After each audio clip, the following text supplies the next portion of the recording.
हमारे चैनल को सब्सक्राइब करें और बेल आइकन दबाएं।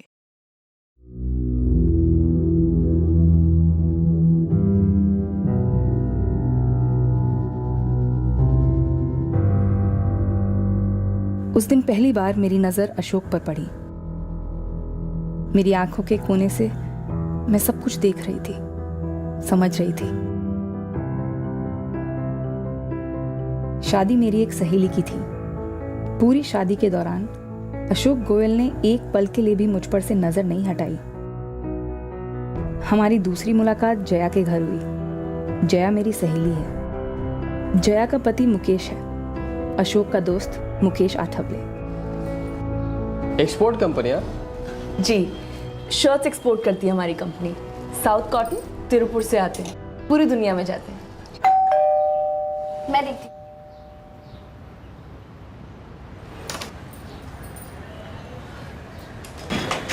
अरे अशोक, आओ ना, चाय लोगे? इसी के लिए तो आए हो जाए भाभी। आओ अशोक, बैठो। किरण, ये अशोक है मेरा खास दोस्त। नमस्ते। अशोक, ये किरण है तुम्हारे जया भाभी की सहेली। ये एक एक्सपोर्ट कंपनी में काम करती है। और किरण, ये अशोक एक केटरिंग कंपनी में मैनेजर है। जी नहीं, इत्तेफाक नहीं था कि अशोक उसी समय जया और मुकेश के घर आया जब मैं वहां थी। ये मुलाकात जया ने पहले से ही प्लान की थी। ये बात मुझे बाद में समझ आई, जब मैं और अशोक मिलने लगे थे। अच्छा एक बात बताओ, उस दिन रवि की शादी में तुम मुझ पे लट्टू हो गई थी ना? बिल्कुल भी नहीं। तुम तो मुझे ऐसे देख रहे थे जैसे वो नहीं होते road side Romeo. Road side Romeo, जिसके साथ पहली नजर में तुम्हें प्यार हो गया और दूसरी मुलाकात में तुमने उसे अपना मोबाइल नंबर दे दिया। अच्छा ठीक है, तुम मुझे अच्छे लगे थे, लेकिन शादी पर नहीं चाहते मुझे टुकुर टुकुर देख रहे थे। जया के घर पहले तुम मुझे डिसेंट लगे, फिर अच्छे। उस दिन जब मैं तुम्हें देख रहा था तो तुम्हारे सिवा मुझे भी कोई देख रहा था। कौन? तुम्हारी सहेली जया। चलो अच्छा है, आखिर कोई तो पसंद आई। क्या? बाबा घूरा जा रहा था उस लड़की को।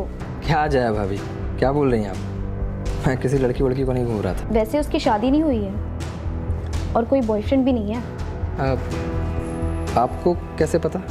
सहेली है मेरी। ओहो, तो जया के यहाँ वो मिलना इत्तेफाक नहीं था? हाँ, पर शादी में मिलना इत्तेफाक था। हमारी दूसरी मुलाकात साजिश थी। इस साजिश को लेकर मुझे छोड़ तो नहीं दोगी ना? अब इतनी बुरी फंस गई हूँ कि चाहकर भी निकल नहीं सकती तुम्हारी इस साजिश वाली जाल से। वैसे मैंने जया भाभी को बोला था हमें मिलवाने के लिए। मुझे इस मिलने से कोई एतराज नहीं है अशोक, तुमने जो किया बिल्कुल ठीक किया। अब मैं तुम्हें किसी से मिलवाना चाहती हूँ। जी मैं केटरिंग कंपनी मैनेजर हूँ। दहीसर में ऑफिस है, नीतिका केटरिंग सर्विसेज। काफी सालों से मैं वहाँ काम कर रहा हूँ। अच्छा है, अच्छा चल जाता है मेरा। किरण ने बताया था तुम्हारे माता पिता के बारे में। जी हाँ, मैं 8 साल का था जब दोनों चल बसे। तब से मैंने ही अपने आप को बड़ा किया अंकल जी। लेकिन कोई तो रिश्तेदार रहे होंगे तुम्हारे। आंटी जी, जब बुरा वक्त आता है तो अक्सर रिश्तेदार आपको बोझ समझते हैं। मेरे साथ कुछ अलग नहीं हुआ। बचपन में उन्होंने मुझे बुलाया तो होश संभालते ही मैंने उन्हें। पर अगर आप लोग चाहें तो मेरे रिश्तेदार बन सकते हैं।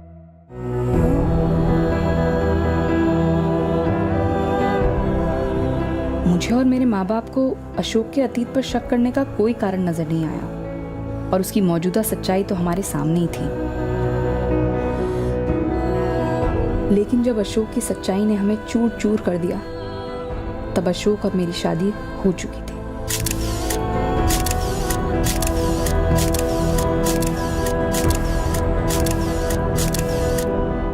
शादी के 6 महीने बाद जब किरण 4 महीने की प्रेग्नेंट थी, तब उसकी दुनिया तहस नहस हो गई। अंधेरे में से एक तीर चला और किरण के भरोसे को चीर गया। यह तीर उस पर्दे को फाड़ गया जिसके पीछे छुपा था एक खामोश झूठ, एक शातिर ठोंक।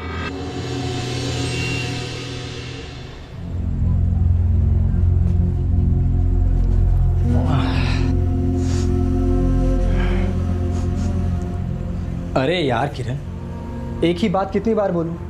4था महीना चल रहा है तुम्हारा, अब नहीं करते ऐसी पहलवानी। आओ बैठो आराम से। अब तुम ऑफिस से भी छुट्टी ले ही लो। तुम ना बहुत परेशान हो जाते हो।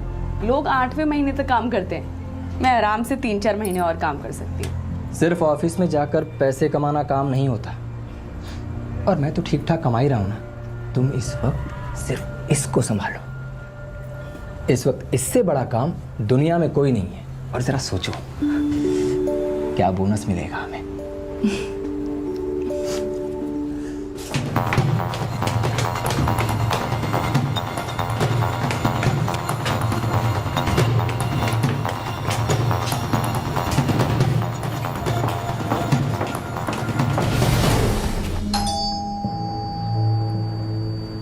इस वक्त कौन हो सकता है? तुमने किराने वाले से कुछ मंगाया है क्या? नहीं तो। अशोक गोयल, जी। सारे घर की तलाशी लो। अरे सामने से। क्या बात है? आप लोग कौन है मैडम? Crime branch.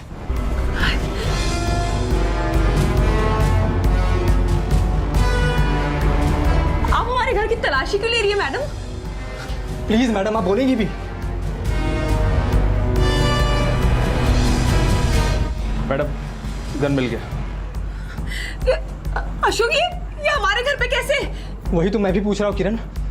मैडम ये क्या हो रहा है? पर ये गन यहाँ कैसे? ये गन यहाँ कैसे है ये तुम पूछ रहे हो मिस्टर अशोक गोयल?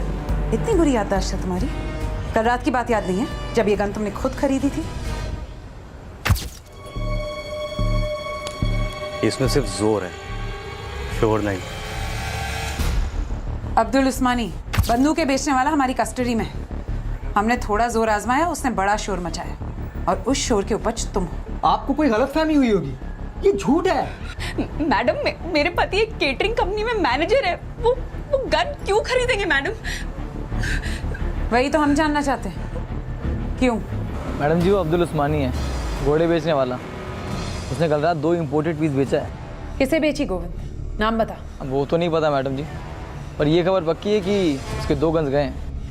कांड तो पता होगा, कुछ तो आइडिया होगा गोविंद। मैडम जी, अगर आइडिया होगा किसी को तो अब्दुल उस्मानी को होगा। इधर चेंबूर में गीता बार में बैठा है, एक क्वार्टर डाउन है। फटाफट उठवाओ और खुलवाओ। अब्दुल ने हमें तुम तक पहुंचाया है। अब तुम मिस्टर अशोक गोयल हमें इस कांड तक पहुंचाओगे जिसके लिए तुमने 2-2 गन्स खरीदी। मैडम, मैंने कोई गन नहीं खरीदी। लूट थी, सुपारी थी, क्या था बोल। मैडम, मैंने कुछ नहीं किया। मेरी बात का यकीन क्यों नहीं करती आप? ठीक है, तो अब हम करेंगे। मैडम, आपको जरूर कोई गलतफहमी हुई है मैडम। मेरे पति कभी ऐसा नहीं कर सकते, प्लीज। अशोक, आप लोगों ने जानबूझकर बंदूकें मेरे घर में डाली थी ना, मुझे फंसाने के लिए। मैडम, आप लोग गलत कर रहे हैं, छोड़िए इन्हें। नाम क्या है तुम्हारा? किरण, मिसेस किरण गोयल। मिसेस किरण गोयल, तुम अपने पति का ढोंग नहीं समझ पाई हो, या फिर समझकर हमारे साथ ढोंग कर रही हो। मैडम, अशोक,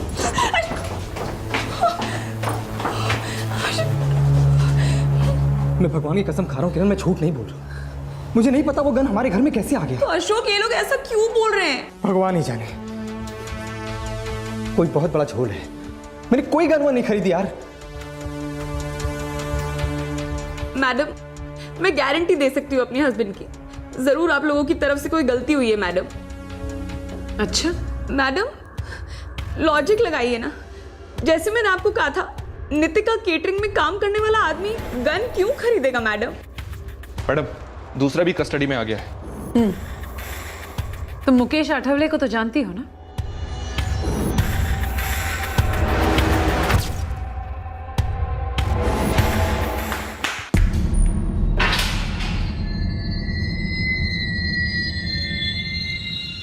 मुकेश तुम्हारे पति का पार्टनर है, दोनों ने मिलकर गन्स खरीदी।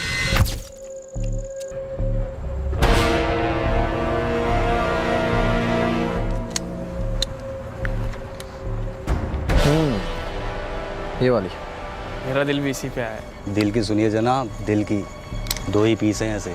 ऐसी माशूका ना ढूंढने से भी नहीं मिलेगी। कितने में पड़ेगी? अरे मुकेश भाई, आपको और अशोक भाई को गन मैं क्या पहली बार दिखा रहा हूँ, और आप भी पहले मेरे से माल खरीद चुके हैं। पैसे वैसे हटाइए, मैं तो कहता हूँ ऐसे ही ले जाइए। खामोश माशूका है।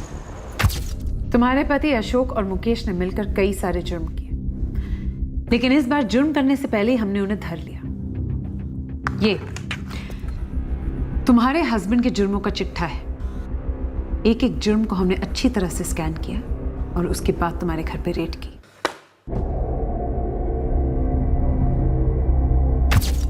सब बारी बस साहब, पहला झूठी बोलेगा साहब। देख अब्दुल, सीधी तरह से नाम बोलते, ज्यादा ड्रामा मत कर। एक का नाम है अशोक गोयल, दूसरे का नाम है Mukesh आठावले।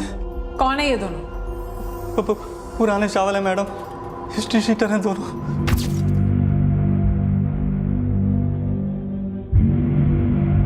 The hope juvenile home Sion, Pydhonie Jaloja ji और मुकेश भी कुछ कम नहीं है।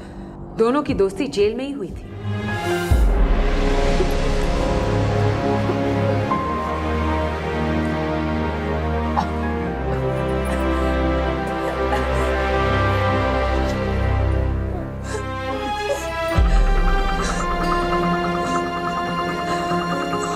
पहली बार मां बनने जा रही किरण ने पहली बार इतना बड़ा धोखा भी खाया था। सारे पुलिस रिकॉर्ड्स के बावजूद भी किरण को यकीन ही नहीं हो रहा था कि जिस आदमी से उसे प्यार हुआ था, जिससे उसने शादी की थी, जिसका अंश उसके अंदर पल रहा था, वो आदमी वो था ही नहीं, वो तो कोई और ही था।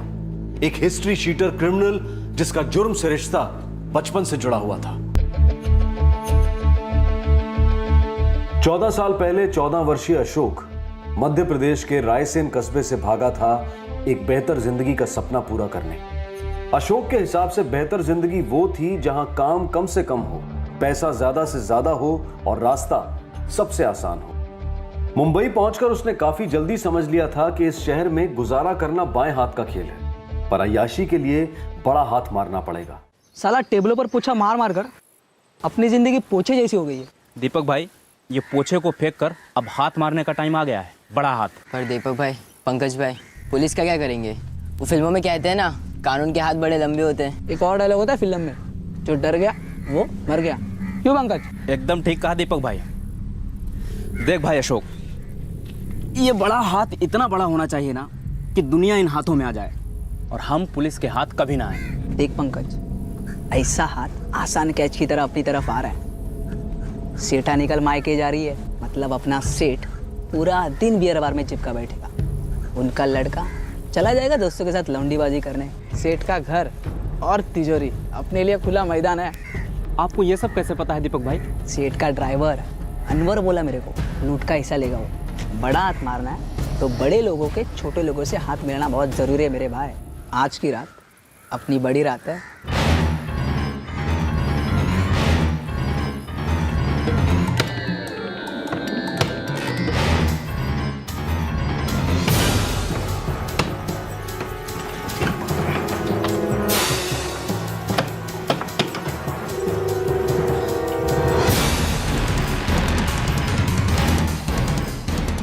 अब देखना अपनी बड़ी टिकट कटेगी। दीपक, पंकज और अशोक इस चोरी के तुरंत बाद पकड़े गए। क्योंकि अशोक नाबालिग था, इसलिए उसे जुवेनाइल होम भेजा गया। जिंदगी के जंगल में भूखे जानवर अशोक ने जुर्म का खून चखा था। मेहनत और ईमानदारी की रोटी उसे अब रास नहीं आती। उसे बस इजी मनी की भूख थी। वो लूट और चोरी के लिए घात लगाए बैठने लगा। पूरे महाराष्ट्र में ऐसी कोई जेल नहीं जहां तुम्हारे हस्बैंड का कोई साथीदार ना। मुकेश और अशोक की दोस्ती भी अंजेवाड़ा सेंट्रल जेल में ही हुई थी। चोरी? और तुम? एक बंदे का हाथ काट डाला। पुरानी दुश्मनी थी। ऐसे तूने क्या चुराया? गरम गरम रोकड़ा। कुछ ऐश किया क्या? बिल्कुल नहीं। है तेरी। पुलिस ले गए सारा? नहीं, मैंने उनको बोला कि सारे के सारे खर्च हो गए, लेकिन सारे छिपा कर रखे हैं। वो तेरी। क्या करेगा बे उनका? कंपनी खोलने का प्लान है दोस्त, जहाँ 6-7 लड़के होंगे अच्छे, हथियार हो, अड्डा हो और अपनी कुछ खबरी। मैनेजर की नौकरी मुझको ही देना। अरे पहले बाहर तो निकलने भाई। अरे भाई, कोई जेल अपन से इतना प्यार थोड़ा ही करता है कि जिंदगी भर सलाखों में लिपटे रहे। जब दोनों बाहर होंगे तब बात करते हैं। अगर कुंडली मिली तो जोड़ी बनेगी, और नहीं मिली तो राम राम। अशोक और मुकेश की कुंडली मिली। पिछले 2 साल से दोनों साथ काम कर रहे हैं। किरण, मुझे तो कभी डाउट नहीं था, और तुम्हें भी नहीं होना चाहिए कि तुम्हारा हस्बैंड एक छटा हुआ क्रिमिनल है। अब एक सिंपल सवाल, क्या इस ढोंगी पति के साथ रहकर तुम भी ढोंगी बन गई हो? क्या तुम सब जानती हो फिर भी अनजान बनने की एक्टिंग कर रही हो? क्या तुम्हें पता है कि ये गन्स क्यों खरीदे गए थे? नहीं मैडम, मेरी बेटी कभी झूठ नहीं बोलती। और हम में से किसी को भी ये बात मालूम नहीं थी। होती तो फिर ये शादी नहीं होती। देखिए मैडम, हम अमीर नहीं हैं मैडम, पर ईमानदार हैं, इज्जतदार हैं। मैं अपनी बेटी को किसी क्रिमिनल के साथ कभी आगे बढ़ने नहीं देता।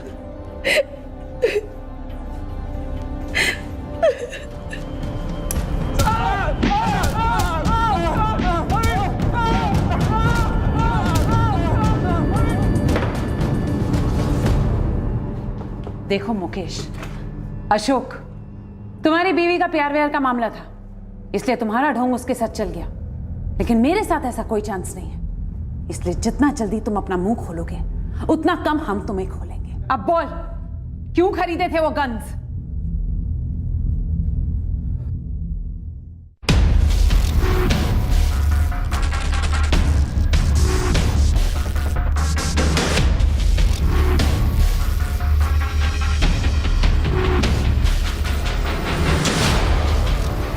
इससे अच्छा टाइम नहीं हो सकता।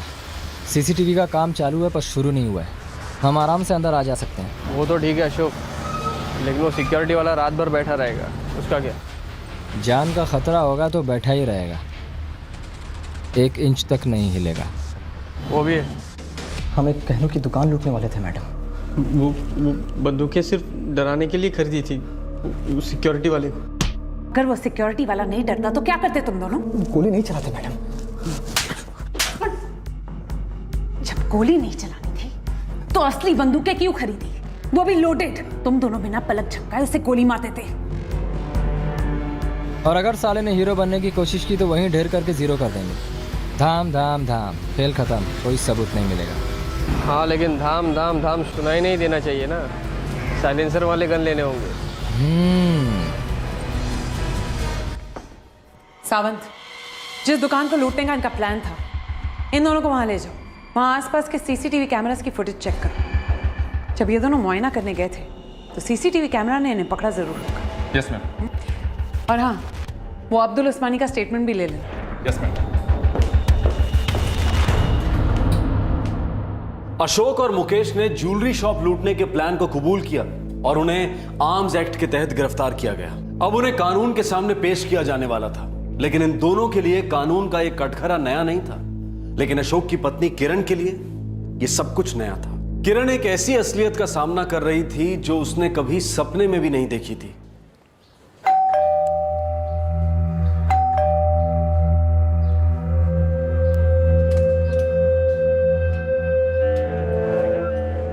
तुम जैसी दोस्त हो ना जया, तो किसी को दुश्मन की जरूरत ही नहीं है। माना कि तुम अशोक को अपना भाई मानती हो, मैं तुम्हारे लिए कुछ नहीं थी क्या जया? एक औरत होने के नाते भी तुमने नहीं सोचा मुझ पर, मेरे माँ बाप पर क्या बीतेगी? किरण, अशोक और मुकेश ने मुझसे वादा किया था कि वो ये लाइन छोड़ देंगे, और जब अशोक तुम्हारे लिए सीरियस हुआ था ना, तो उसने मुझसे खुद कहा था कि वो कोई गलत काम नहीं करेगा। और तुमने मान लिया जया? और मेरा क्या? मुझे अंधेरे में क्यों रखा तुमने? मेरे पति की तरह तुम्हारा पति भी एक क्रिमिनल है। शायद तुम्हें एतराज नहीं होगा एक क्रिमिनल की बीवी कहलाने में, पर मुझे है।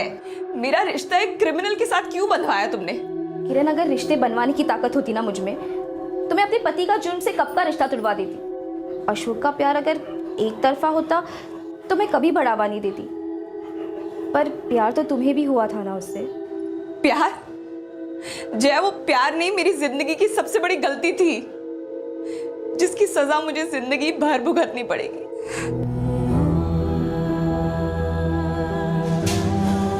मम्मी, पापा, भूल मुझसे हुई है और अब इसका सामना भी मैं ही करूंगी। किरण, एक दोस्त होने के नाते मैं तुम्हें यह कह सकता हूं कि ये वक्त सामना करने का नहीं है, सामने देखने का है, आगे देखने का है। अतीत की भूल को भूल जाओ। क्या भूल जाऊं मैं बादल? क्या आगे देखूं मैं? क्या है मेरे पास आगे देखने को? अगर मुझे आगे देखना ही था तो मुझे तब देखना चाहिए था जब तुमने मुझे अशोक के बारे में वार्निंग दी थी। शक के सारे सुराग मेरी आंखों के सामने थे, और मेरी आंखों पर तो प्यार की पट्टी बंधी थी।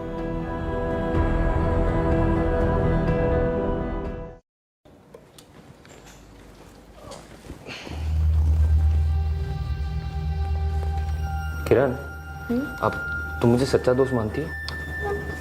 ऑफ कोर्स मानती हूँ बादल, क्या बात है, खुलकर बोलो। अब किरण, ये अशोक तुम्हारे लिए ठीक नहीं है। क्यों बादल? कहता है बचपन में एक ही टाइम में दोनों माँ बाप मर गए, फिर 8 साल की उम्र से ढाबा और रेस्टोरेंट में काम किया, फिर एक केटरिंग कंपनी का मैनेजर बन गया, और आज तुम्हारे लिए एक घर भी लिया किराए पे। बॉस, ये कहानी फिल्मी लगती है, वो भी 80 के दशक। बादल गलत नहीं कह रहा है किरण, मुझे भी कुछ अटपटा सा लगता है। जैसे कि? देख, बात जैसे कि नहीं है, ज़्यादा डिफेंसिव मत हो, ठंडे दिमाग से सोच। उसने कहा कि उसकी महीने की सैलरी 15,000 रुपये है, राइट? रॉन्ग, अब 20,000 हो गई है। ओके फाइन, 20 हो गई है, रहन सहन भी सही है, आफ्टर मैरिज के लिए उसने घर भी किराए पे ले लिया, लेकिन मोबाइल, आजकल के ज़माने में मोबाइल कौन नहीं रखता यार? मुझे पता था ये बात तो उठेगी, पर मैं सच बोलूँ, अब मुझे फ़र्क नहीं पड़ता यार, वो औरों से बहुत अलग है, और यही उसकी खूबी है। ऐसा है यार कि काम के वक्त मुझे फ़ोन की ज़रूरत नहीं होती, और काम हो जाने के बाद मुझे काम वालों की ज़रूरत नहीं होती। ड्यूटी के बाद कोई भी ऑफिस से मुझे फ़ोन करे, ये मुझे बिल्कुल पसंद नहीं है। मैं भी। तुम कोई काम हो क्या? तुम तो ज़िंदगी हो, ज़िंदगी, और ज़िंदगी को कोई फ़ोन करके मिलता है क्या? अच्छा एक बात बताओ, ऐसा एक भी बार हुआ है जब मैंने मिलने का वादा किया हो और 1 मिनट भी लेट हुआ हो? नहीं। तो जब भी तुम्हें मुझसे मिलने का मन करे, अपनी आंखें बंद करके मुझे याद करना, मैं हाजिर हो जाऊंगा। तुम्हारे मेरे बीच में फोन का क्या काम? गोली मारा साले को। देखो बेटा किरण, हमें अशोक से कोई एतराज नहीं है, लेकिन तुम उसके बारे में उतना ही जानती हो जितना हम जानते हैं, और वो बहुत ज्यादा नहीं है। प्यार बहुत ज़्यादा है माँ, दोनों तरफ से। फिर तो आगे कुछ सोचने की जरूरत ही नहीं है। तुम अपनी जिंदगी उसके साथ बांटना चाहती हो, और वो भी यही चाहता है। तुम समझदार हो, तुमने आज तक कभी कोई गलत फैसला नहीं लिया, तो फिर इतना बड़ा फैसला लेने में कैसे चूक होगी? मैं चूक गई पापा, मैं चूक गई। कैसी बात कर रही है बेटा, तेरी चूक कहां हुई? अरे अगर कोई अपने अतीत के बारे में झूठ बोलता है, अपनी असलियत चालाकी से छुपाता है, तो फिर तेरी गलती कहां है? नहीं पापा, और मैं अपनी गलती की सजा अपने होने वाले बच्चे को नहीं दे सकती। अशोक इसका बाप है, ये कोई नहीं बदल सकता पापा। बेटा किरण, तू उससे एक बार मिल ले। मैं उसकी हिमायत नहीं कर रहा हूं बेटा, पति है वो तेरा, तेरे होने वाले बच्चे का बाप है। तू प्यार करती थी कभी उससे? ऐसे रिश्ते अधूरे में नहीं छोड़े जाते बेटा। और अगर तोड़ना ही है तो एक आखिरी बार उससे मिल ले, अपनी बात कह ले, उसकी बात सुन ले, फिर तुझे जैसा ठीक लगे।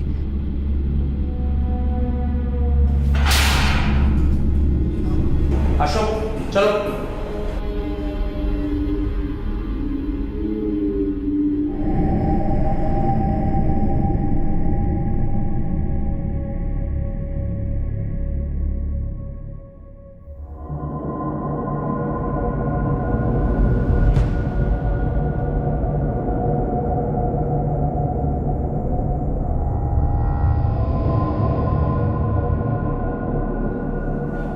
मुझे माफ कर दो किरण,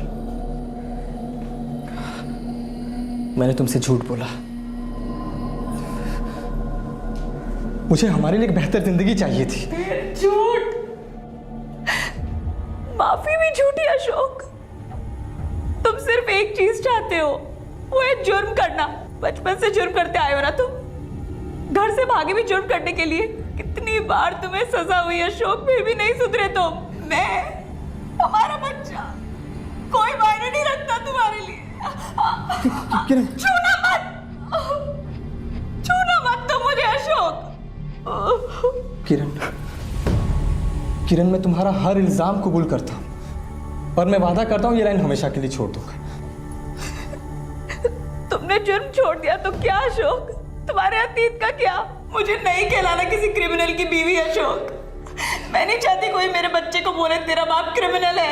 ऐसा कभी नहीं होगा किरण, मैं इसकी कसम। नहीं, बच्चे की कसम खाई ना, मुझसे बुरा कोई नहीं होगा अशोक, समझे तुम? अच्छा चिल्लाओ नहीं। देखो इस सजा के साथ मैं अपना सारा अतीत गाड़ दूंगा। वादा है मेरा, हम कहीं और जाकर बसेंगे, हम एक नई जिंदगी शुरू करेंगे। किसी को भनक तक नहीं लगेगी कि मेरा ऐसा भी कोई अतीत था। बस एक बार दिल पर पत्थर रखकर मुझे माफ कर दो। प्यार करता हूं तुमसे। इस जिंदगी से एक मौका दे दो किरण, सिर्फ एक मौका किरण, एक मौका दे दो किरण प्लीज।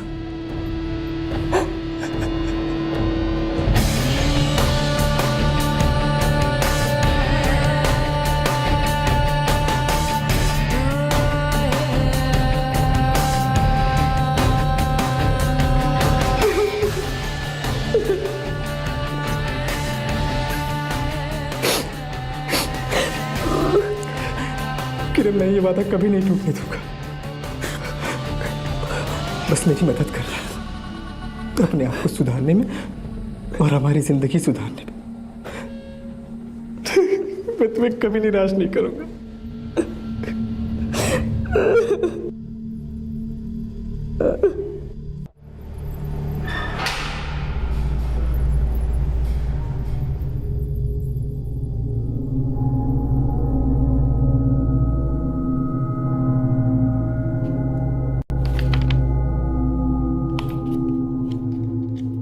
किरण, मैं उम्मीद करती हूँ कि तुम अपने पति को सुधारने में कामयाब हो जाओ, क्योंकि ये तुम्हारे लिए और तुम्हारे होने वाले बच्चे के लिए बहुत जरूरी है। मैं जान लगा दूंगी मैडम। लेकिन एक बात याद रखना, ये बेल ज्यादा दिन नहीं चलेगी। तुम्हारे पति को एक न एक दिन जेल जाकर अपनी सजा काटनी होगी।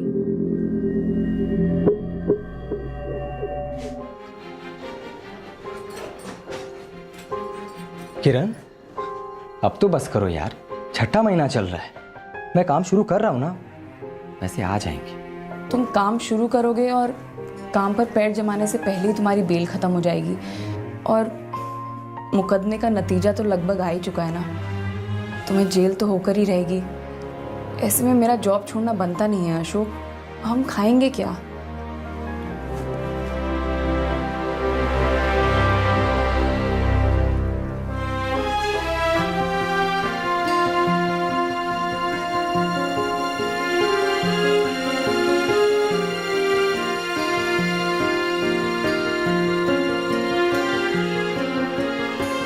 मुझे ताज्जुब होता है किरण कि फिर से तुमने उस आदमी पे भरोसा कैसे कर लिया। मैंने उससे सच्चा प्यार किया है बादल, और प्यार सब कुछ सिखा देता है, भरोसा, ताकत, हिम्मत, सब कुछ। लो बेटा। मैं जल्दी लौटा दूंगी पापा। मैं समझ सकती हूँ इसका इंतजाम करना आपके लिए कितना मुश्किल रहा होगा। कैसी बात करिए बेटा, तू तो पहले से मेरी समझदार बेटी है। समझना तो उस अशोक को चाहिए कि तू उसकी बेल के लिए कितना कुछ कर रही है, और बेटा ये सब कुछ उसे जेल जाने से रोक नहीं सकेगा। अशोक इस बात को समझता है पापा। पर बेटा अशोक से ज्यादा इस बात को तुझे समझने की जरूरत है।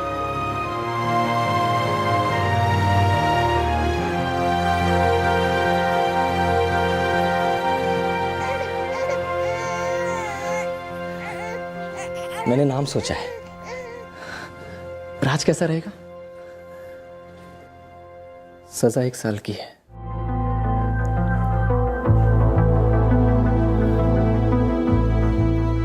मेरी सजा पूरी होने तक क्या किरण और राज आप लोगों के साथ रह सकते हैं?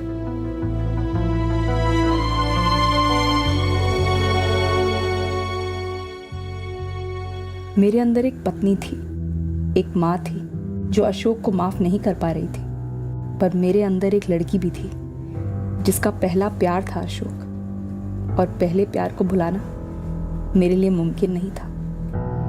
क्या मेरे अंदर अशोक को प्यार करने वाली लड़की ने मेरे अंदर की पत्नी और माँ की मदद की? क्या मेरे अंदर माँ बाप के प्यार के अलावा अशोक के लिए प्यार था जिससे मैं अपने बच्चे को बड़ा कर सकी? मेरे माँ बाप के साथ मेरे दोस्त मेरा सहारा बने। सभी मेरे दर्द से वाकिफ थे, सभी दिल खोलकर सहानुभूति दे रहे थे। मेरे दोस्त बादल और शर्मिला और मेरे माँ बाप, ये मेरी और मेरे राज की दुनिया बन गए। अशोक, आई एम सॉरी, मैं फिर से तुम्हारी बेल नहीं करवा पाई। वो डिपॉजिट के पैसे ही जमा नहीं हुए। अच्छा, तुम्हारे बाबा ने कोई मदद नहीं की? पिछली बार उनसे ही लिए थे अशोक, मैं फिर से मांग नहीं पाई उनसे। आज तक तो झूठ मैं बोला करता था किरण, ये बुरी आदत तुमने कब से पाल ली? मैंने क्या झूठ बोला अशोक? मेरे पास सच में पैसे नहीं है डिपॉजिट के। झूठ है ये। सच तो ये है कि तुम सच में नहीं चाहती कि मैं इस कैद से बाहर निकलूं। तुम अब भी गुस्सा हो ना मुझ पर? बड़े दिल से माफ नहीं कर पाई हो ना? तुम मुझे तड़पाना चाहती हो ताकि मुझे मेरे बच्चे का सुख ना मिले और मेरे राज को उसके बाप का प्यार। ऐसी वाहियात बातें तुम कैसे कर सकते हो अशोक? क्योंकि तुम पूरी कोशिश नहीं कर रही हो मुझे यहाँ से निकालने की। तुम खुद जिम्मेदार हो अपने आप को यहाँ पहुँचाने के लिए, समझे तुम? मैं बुरा, तुम अच्छी, तुम्हारे माँ बाप अच्छे, तुम्हारे दोस्त अच्छे, खुश। अरे बोल दो ना सच सच की नहीं माफ किया, नहीं चाहिए तुम्हारा प्यार, मत देखो सपने राज के सामने से, सच बोल दो ना किरण।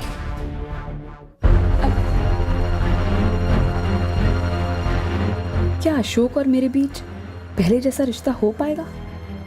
मुमकिन है। मेरे परेशान होने की अब ठोस वजह थी। असलियत को देखो और समझो किरण, तुम दोनों के रिश्ते फिर से नॉर्मल कैसे हो सकते हैं? ऐसे मत कहो प्लीज।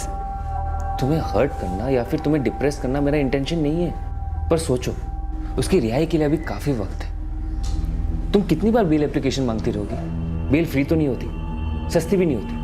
पर वो आजाद तो हो जाता है ना। अगर उसे आजादी इतनी पसंद थी तो फिर वो ऐसा काम करता क्यों है जिससे उसकी आजादी छीन जाए? बचपन में जुवेनाइल होम्स, उसके बाद न जाने कितने जेलों के अंदर बाहर आता जाता रहा ये आदमी। अगर वो इमोशनल ब्लैकमेल करता है तो उसे एक रेड फ्लैग समझो किरण। तू एक बार दिल से नहीं सोच के दिमाग से सोच, ठंडे और क्लियर दिमाग से सोच। क्या ये आदमी कभी भी सुधर सकता है?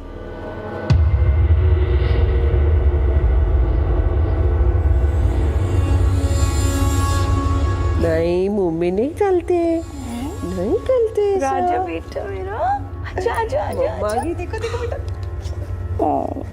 मम्मी ना किसी काम से बाहर जा रही है, तब तक आप नानी माँ के साथ खेलोगे? अब पापा, मैंने मकान मालिक से बात कर ली है, कॉन्ट्रैक्ट रिन्यू होगा, कल तक आ जाएगा। कोई बात नहीं बेटा, जब तक घर की चाबियां नहीं आ जाती अशोक तुम दोनों के साथ यहीं रह सकता है। और बेटा, गुस्सा और जुबान दोनों पे काबू रखना। 1 साल के बाद वो रिहा होकर घर वापस आ रहा है, ला इसको दे दे। खाली बिना छोड़ो छोड़ो, राजा बेटा नानी के पास आ जाओ।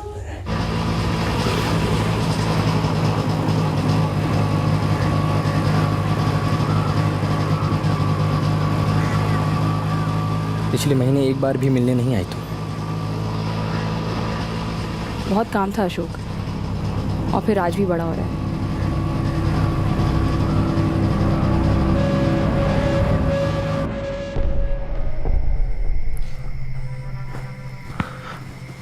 सुनो, अब तुम ये जॉब छोड़ दो। तुम अभी जेल से निकले हो अशोक, तुम्हारे हाथ में कोई नौकरी भी नहीं है। वो भी मिल जाएगी यार, हम कल ही अपने घर जाएंगे कल्याण।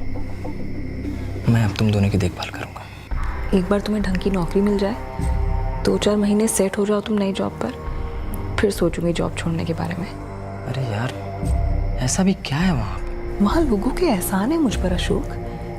तुम्हारे कहने पर पहले भी मैंने एक बार नौकरी छोड़ी थी, बड़ी मुश्किल से मेरी बॉस ने वापस मुझे जॉब पे लिया। हर बार ऐसा नहीं होगा। मैं अभी जॉब नहीं छोड़ूंगी अशोक, प्लीज समझने की कोशिश करो।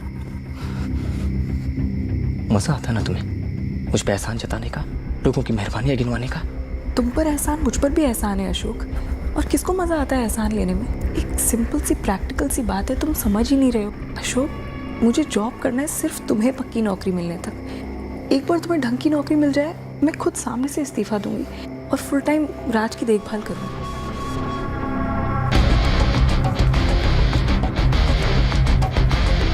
भरोसा एक बार टूटता है तो रिश्ता पहले जैसा कभी नहीं हो सकता। मेरे और अशोक का रिश्ता झूठ की नींव पर खड़ा था, जो धंस गया था। प्यार भी अब कम होता चला गया। अतीत के झूठ भविष्य के भूत बन जाते हैं, कभी पीछा नहीं छोड़ते।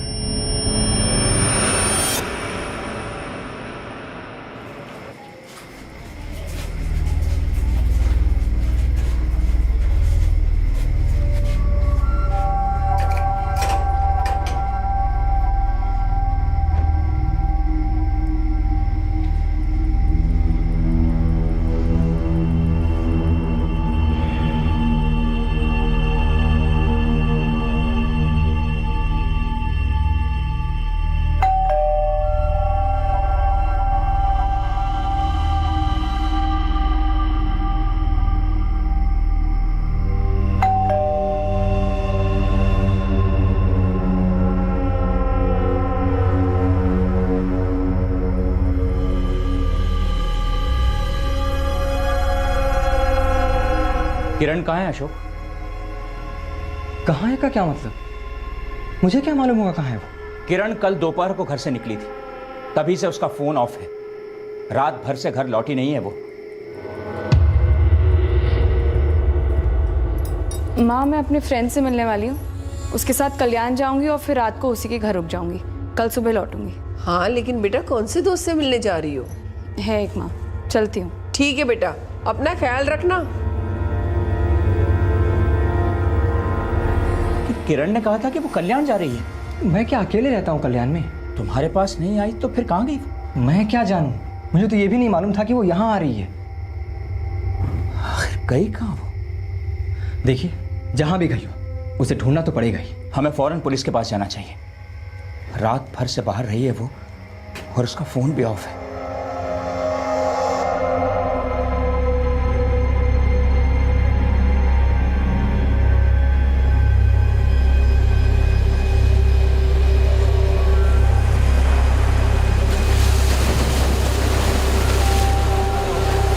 दावे के साथ तो नहीं कह सकते, बॉडी काफी गल चुकी है। सुसाइड केस लगता है।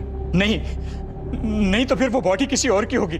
मेरी बेटी किरण सुसाइड कर ही नहीं सकती। देखिए, वो सुसाइड कर सकती है या नहीं, इस बात पे हम बाद में बात करेंगे। पहले आप लोगों से रिक्वेस्ट है कि आप लोग यहाँ के बॉडी की शिनाख्त कीजिए। उम्र करीब 26-28 साल है जो आपने बताया था, और हाइट भी मैच होती है। आज सुबह मर्ग के बीच पे बॉडी बह के आई थी। आप लोग जल्द से जल्द मॉर्ग आ जाइए।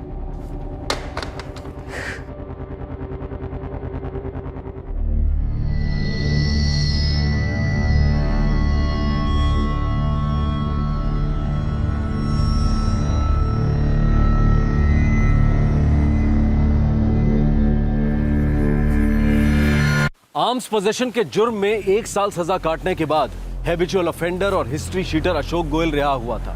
उस दिन के बाद से उसके और उसकी पत्नी किरण के बीच का रिश्ता तनाव का दलदल बन गया था। यह रिश्ता तब से खट्टा पड़ गया था जब अशोक गिरफ्तार हुआ था।